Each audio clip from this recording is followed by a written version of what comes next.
eu acho que a gente teria um longo caminho para poder debulhar, para poder esmiuçar, para poder escarafunchar o que seriam as causas, ou conjunto de causas, ou matriz de causas, ou mesmo que seria esse grande polinômio, que é a densidade de variáveis que repercutem no que vem a ser o problema da segurança pública no Brasil.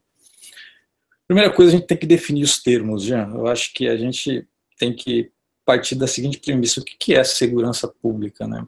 Por trás do que está envolvido esse conceito, né? Quais são as características desse conceito? Porque primeira coisa, quando a gente fala em segurança pública, em quem ouve, é gerar um tipo de hipóstase, ou seja, de você não conseguir dialogar com um grau de precisão acerca do que você está conceituando, né? Segurança pública é um conceito. Mas, grosso modo, segurança pública é um direito que o cidadão possui de levar a sua vida em paz e produtivamente.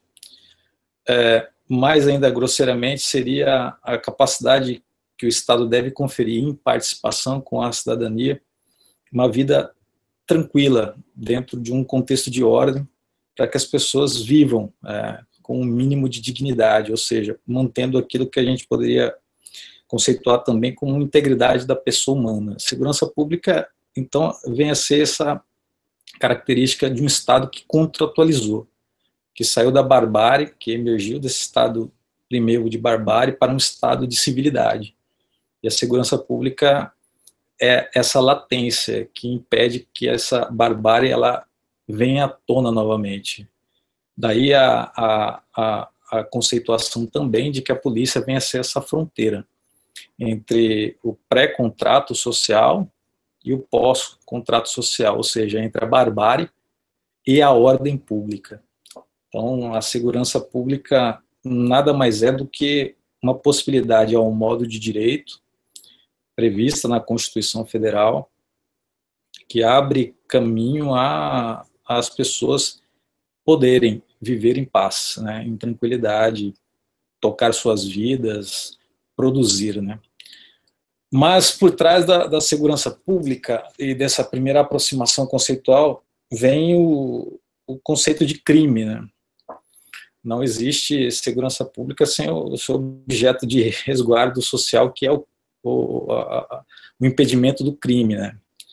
Se a gente poderia tratar a segurança pública como uma ciência, o seu objeto seria o crime, né.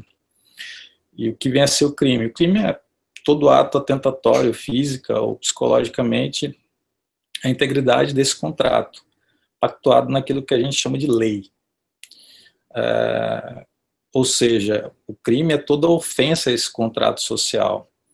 A ideia que a gente tem do crime como uma coisa que já na modernidade está estatuído, positivado na forma da lei, não é bem o fundamento da segurança pública. O fundamento da segurança pública está em resguardar os participantes do contrato social da possibilidade de um evento criminoso que desestabilize esse contrato. E esse evento criminoso está muito além da infração de leis, está na ordem da cultura, está na ordem da convivência social propriamente dita, né?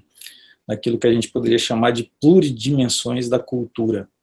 Então, o crime, desse modo, deve ser visto como um artefato muito maior do que aquilo que está positivado em lei, aquilo que está descrito nos códigos penais e propriamente nas constituições, nas cartas magnas, né? E, ao longo do século XIX, XX e já no início do XXI, existe todo um esforço, não em sede de segurança pública, mas em sede de criminologia, que é uma ciência afeta ao direito penal, em estudar o que seria o criminoso, em estudar o fenômeno criminoso. E a partir de então, sem querer ser enfadonho nessa descrição, a gente teria um longo processo de evolução do que viria a ser as causas do crime, o diagnóstico, a sintomatologia desse fenômeno criminoso, de modo a resguardar aquele objeto sem a qual, sem a sua proteção, a gente não teria sociedade. E daí a gente tem, desde o século XIX, propriamente, grandes teóricos, né, criminologistas, querendo tentar entender quais são as causas do crime, quais são os mecanismos que estão por trás do fenômeno criminoso. Veja, no início da nossa fala a gente falou em matriz de variáveis, né? E talvez essa seja uma linguagem pertinente à questão do crime, porque quando a gente fala em fenômeno criminoso, a gente tem que abarcar uma série, e é até paradoxal dizer isso, inabarcável de variáveis, né? E essas teorias, elas tentam captar essa realidade inabarcável para contextos mínimos de plausibilidade teórica, né? De modo a identificar o crime. O primeiro grande esforço foi num sentido mais propriamente biológico. Um sujeito chamado César Lombroso, no início já do século XX, desapegando da escola clássica, que era meramente retributiva do crime como um atentado à lei pré-fixada, e a sua punição como uma prática retributiva do Estado, pensamento grosseiro do que seria a escola clássica de penalismo. O César Lombroso, ele parte de uma perspectiva um tanto mais biológica, né? A gente tem que entender que a gente está vivendo um período positivista, né? Augusto Comte, ele dava as cartas no mundo moderno, naquilo que a gente conhecia como sociologia positiva, e a possibilidade de identificar o criminoso por meio de traços cientificamente demonstráveis, no caso do Lombroso pela biologia, foi o primeiro grande mote das causas do que seria o crime, né? Uma tentativa de explicação do que seria o fenômeno criminoso. Então, o Lombroso, ele traçava perfis, nariz aduncos ou retilíneos, feições caídas ou prognastia do queixo, e daí por diante uma série de fixações biológicas deram a Lombroso a possibilidade de ler o criminoso a partir da sua fisionomia biológica. É claro, a gente tem aí portas abertas para o que aconteceu na Segunda Guerra Mundial, né, para a eugenia, você caracterizar criminosos por meio de perfis físicos, biológicos, e hoje é uma teoria absolutamente ultrapassada. Mas com o andar do século XX surgem novas teorias, e essa teoria de Lombroso ela é rapidamente substituída por uma outra grande teoria, que seria uma teoria mais ecológica do crime, que daria o mote no seguinte escopo: de que as causas do crime estariam ligadas ao meio ambiente, ou seja, de que era o fenômeno ambiental, o midiático no sentido de meio, ok? Não no sentido de mídia, de comunicação, no sentido de meio, que dariam a grande razão das causas do crime, ou seja, o que explicaria o fenômeno criminoso era a ecologia do ambiente do criminoso. Ou seja, nós teríamos a partir de então uma teoria ecológica do crime, ou teoria ambiental, onde o meio socioambiental determinaria em algum aspecto o crime. E aí nós teríamos o que os teóricos nomeavam como determinismo geográfico, determinismo sócio-histórico, sociocomunitário. Nós teríamos uma espécie de fatalismo do meio com o crime. Em determinadas circunstâncias seria inevitável não delinquir. A teoria ecológica foi uma teoria que fincava o criminoso em sede de uma desresponsabilização que lhe era atribuída num primeiro momento e que lhe era sacada num segundo pelo ambiente. Ele era desresponsabilizado.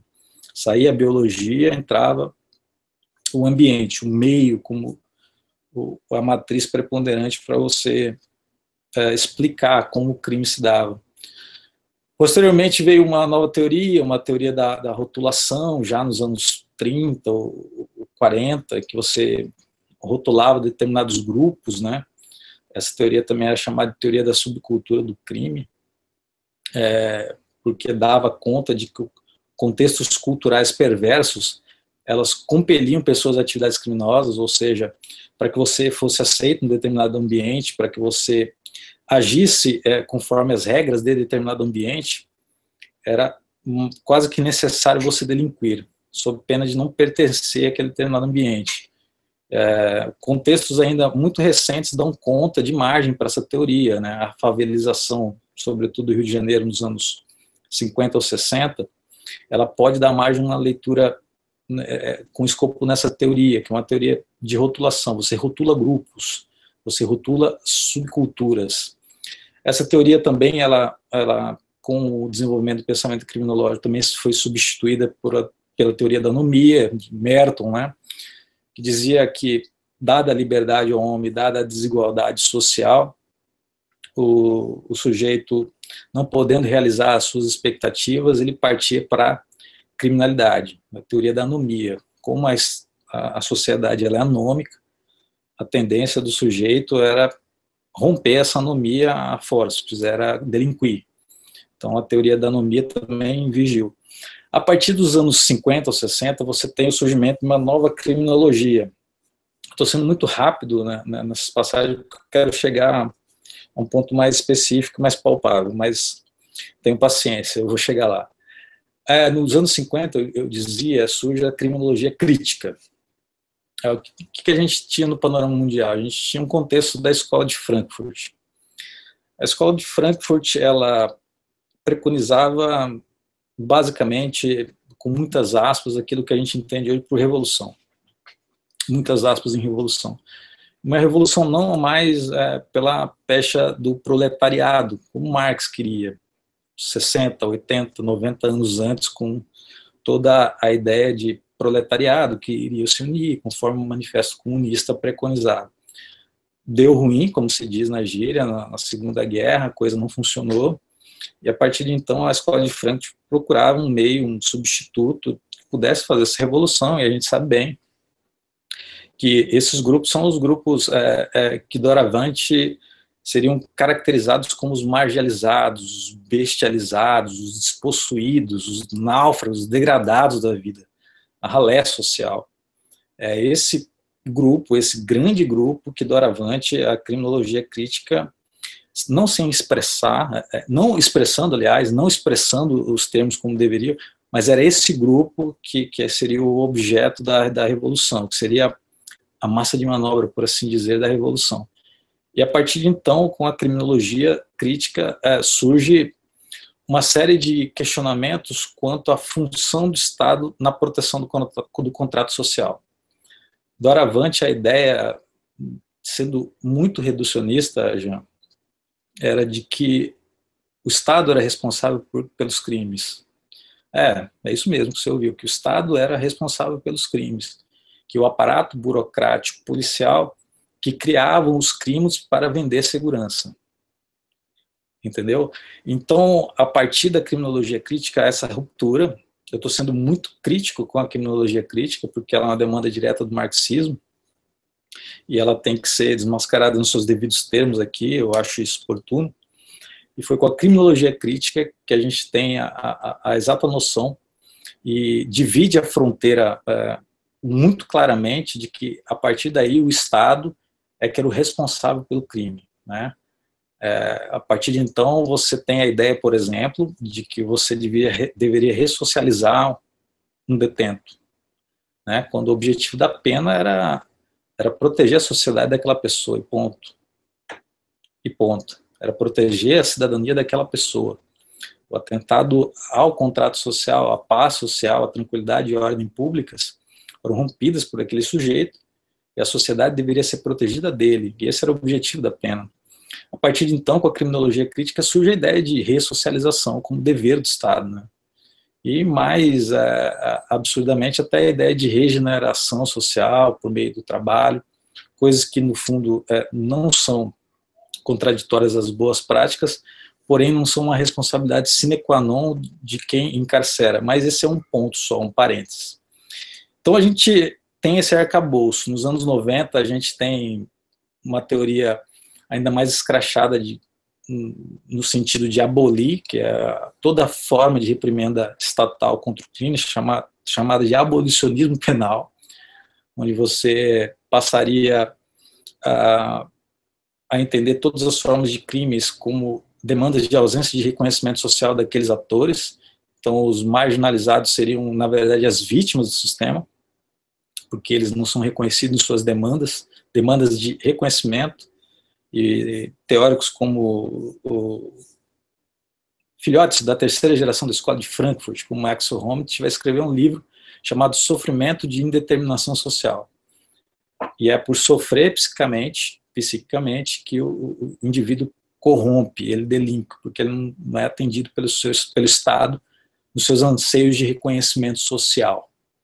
Grosso modo seria isso. Então você tem uma completa inversão de todos os valores, uma inversão de toda a realidade.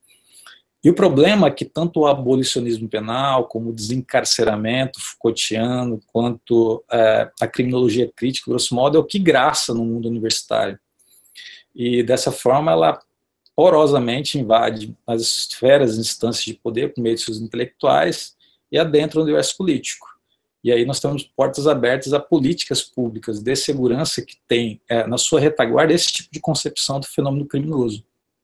Então, a origem do crime, basicamente, é uma grande má leitura, uma leitura que está corroendo o que a gente chamaria de pós-modernidade, no sentido de despossuir predicados sem os quais o contrato social não existe. Ou seja, de que crime é uma violação ao contrato social e que aqueles que infringem devem ser penalizados. Ponto. Eu acho que essa coisa tão básica, tão elementar, que às vezes a gente precisa repetir, uma obviedade que precisa ser dita sempre, ela precisa ser insistentemente defendida, porque por trás de todo o aparato de políticas públicas, enfim, não generalizaria, mas por trás de dos grandes aparatos de política pública, sobretudo no período do lulopetismo, no sentido de despotenciar essa ideia fundamental. Então, eu creio que essa seria uma análise teórica do que seria a origem dessa situação que a gente vive. Eu teria também